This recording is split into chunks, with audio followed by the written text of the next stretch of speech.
Shock తగిలిందా అంటే అవుననే మాట వినిపిస్తోంది. గాజాలో 20 మంది ఇజ్రాయెల్ సైనికులు హతమైనట్టుగా హమాస్ చెబుతోంది. మృతుల్లో టాప్ కమాండర్లు ఉన్నట్టుగా చెప్పుకొచ్చింది హమాస్. ఇజ్రాయెల్ సైనికులే టార్గెట్గా పాలస్తీనా ఫైటర్స్ దాడి చేశారు. 4 చోట్ల ఆ బాంబులు పేలాయి. ఈ పేలుళ్లలో మరో 20 మందికి పైగా మరో 20 మందికి పైగా ఇజ్రాయెల్ సైనికులు గాయమైనట్టుగా తెలుస్తోంది. 20 మంది సైనికులకు గాయమైనట్టుగా తెలుస్తోంది. మరోవైపు అమెరికా పర్యటనలో ఉన్నారు బెంజమిన్ నెతన్యాహు.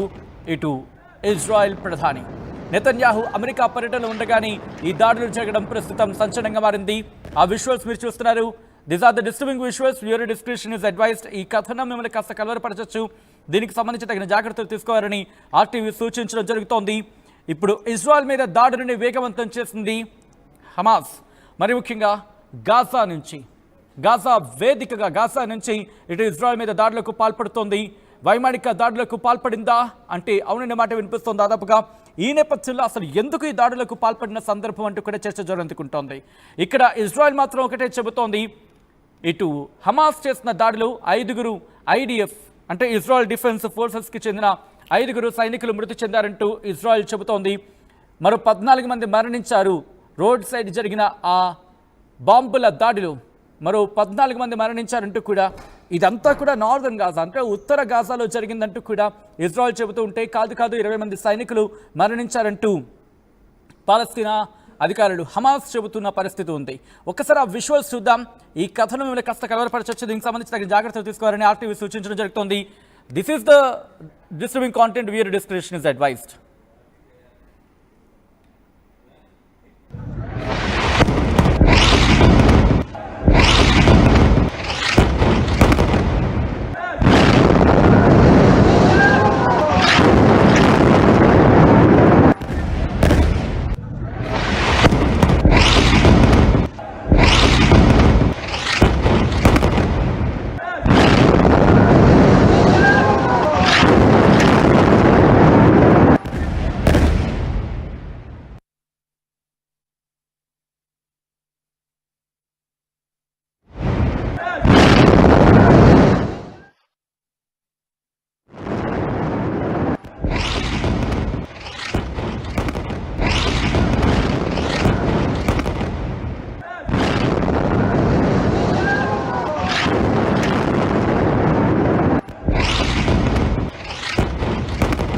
విజువల్స్ మీరు చూస్తున్నారు.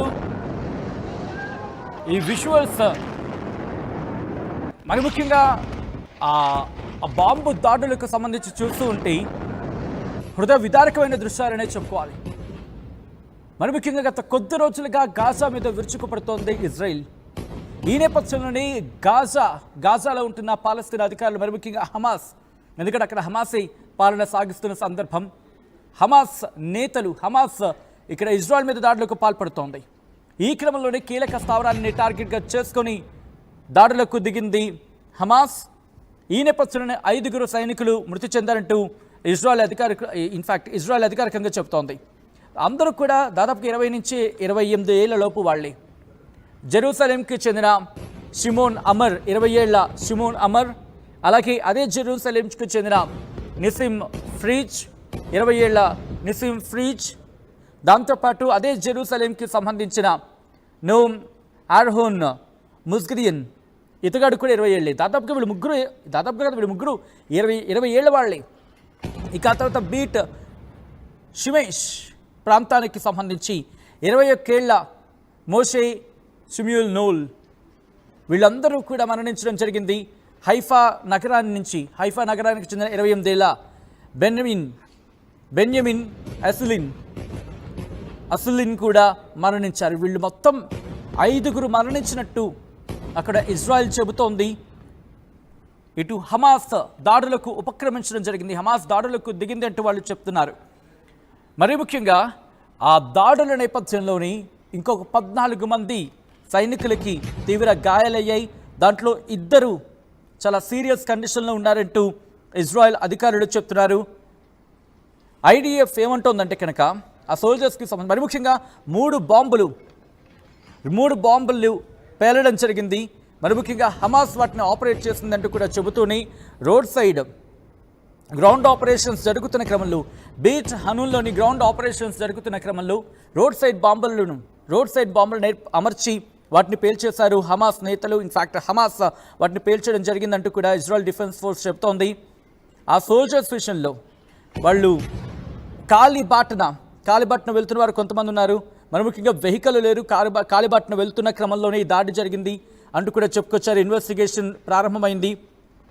ఆ ట్రూప్స్ ఏవైతే హర్ట్ అయ్యాయో, ఎవరైతే గాయపడ్డారో, మొదటిది అలాగే రెండో బాంబ్స్కి సంబంధించి ఆ కారణంగానే తీవ్ర గాయాలయ్యాయి. ఆ తర్వాత విత్ ఇన్ ఫ్యూ మినిట్స్లోనే ఆ దాడులకు సంబంధించి ఒకటి రెండు బాంబుల్లోని ఈ ఘాతుకం అంతా, అంటే ఇంత దారుణ పరిస్థితులు ఏర్పడ్డాయి. నిమిషాల వ్యవధిలోనే అవి పేలాయి అంటే వాళ్ళు చెప్పుకొస్తూనే ఆ మొదటి బాంబు పేలిన క్రమంలోనే చాలామంది సైనికులు గాయపడ్డారు, కొంతమంది మరణించారు.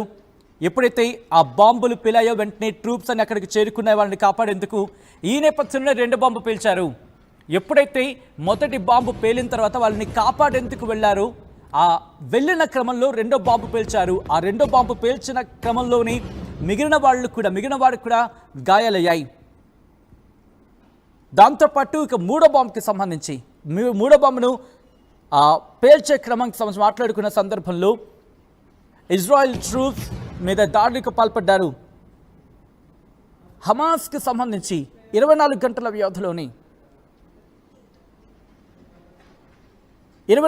వ్యవధిలోనే ఇవి అమర్చారా? ప్రస్తుతం దీనికి సంబంధించి చర్చ జరుగుతుంటోంది. మరి ముఖ్యంగా వైమానిక దాడులకు సంబంధించి ప్రస్తుతం ఇజ్రాయెల్ డిఫెన్స్ ఫోర్స్ మళ్ళీ ఉధృతం చేయబోతోందా? ఎందుకంటే ఒకటి కాదు రెండు కాదు, ఏకంగా 5గురిని కోల్పోయామంటూ చెప్తుంటే 20 మందిని కీలకమైన నేతల్ని. నిజానికి నిన్న అనుకుంటా బహుశా హమాస్కి సంబంధించిన నిన్ననో మొన్ననో లేకపోతే 2-3 రోజుల వ్యవధిలోని హమాస్కి సంబంధించిన నావల్ కమాండర్ని హతమార్చావంటూ ఇజ్రాయెల్ చెప్పుకొచ్చింది. బెంజమిన్ నెతన్యాహు ఆ తర్వాత అమెరికా పర్యటనకి వెళ్ళారు. ఈరోజు అమెరికా పర్యటనకి వెళ్ళిన తర్వాత స్వయాన అమెరికా అధ్యక్షుడు బెంజమిన్ నెతన్యాహుని అమెరికా అధ్యక్షుడు డొనాల్డ్ ట్రంప్ని ఇటు ఇజ్రాయెల్ ప్రధాని బెంజమిన్ నెతన్యాహుకి ఎదురుపడి వాళ్ళకి స్వాగతం పలికిన సందర్భం. ఈ నేపథ్యంలో అక్కడ జరిగిన ఆ దాడులకు సంబంధించిన విజువల్స్ని చూద్దాం. These are the disturbing visuals. This is the disturbing content. Viewer description is advised. ఒకసారి ఆ విజువల్స్ని చూద్దాం.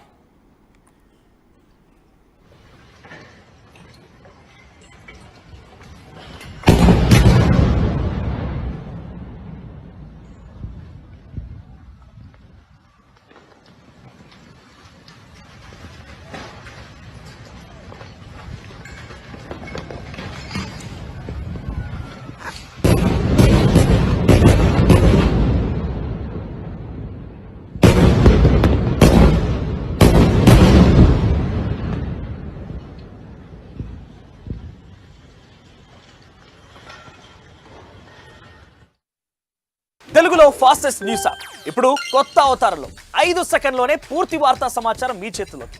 సోషల్ మీడియా ట్రెండ్స్ మీ కళ్ళ ముందుకే live TV and voice search options తో ఇప్పుడే డౌన్లోడ్ చేయండి. యాప్ లింక్ డిస్క్రిప్షన్ లో ఉంది.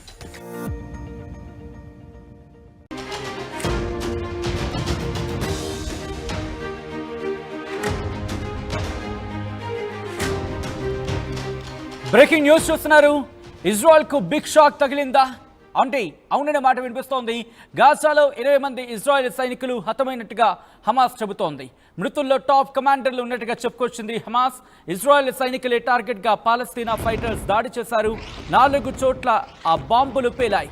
ఈ పేలుళ్లలో మరో 20 మందికి పైగా మరో 20 మందికి పైగా ఇజ్రాయెల్ సైనికులు గాయమైనట్టుగా తెలుస్తోంది. 20 మంది సైనికులకు గాయమైనట్టుగా తెలుస్తోంది. మరోవైపు అమెరికా పర్యటనలో ఉన్నారు బెంజమిన్ నెతన్యాహు. ఇటు ఇజ్రాయెల్